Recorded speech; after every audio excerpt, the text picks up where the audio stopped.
वक्त को भी याद रखो जब अल्लाह फरमाएगा कि ऐ ईसा इब्न मरियम, क्या तुमने लोगों से कहा था कि अल्लाह के सिवा मुझे और मेरी वालिदा को माबूद मुकर्रर करो?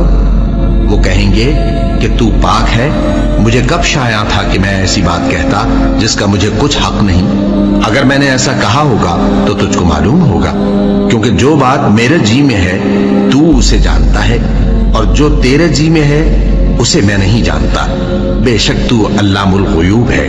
मैंने इनसे कुछ नहीं कहा बजुज़ उसके जिसका तूने मुझे हुक्म दिया, वो ये कि तुम अल्लाह की इबादत करो जो मेरा और तुम्हारा सबका परवरदिगार है, और जब तक मैं उनमें रहा उनके हालात की खबर रखता रहा। फिर जब तूने मुझे दुनिया से उठा लिया तो तू ही उनका निगरां था, और तू हर चीज से खबरदार है। अगर तू उनको अजाब दे तो ये तेरे बंदे हैं, और अगर इन्हें बख्श दे तो तेरी मेहरबानी, इसलिए कि तू ही गालिब है, हिकमत वाला है। अल्लाह फरमाएगा कि आज वो दिन है कि सच्चों को उनकी सच्चाई ही फायदा देगी।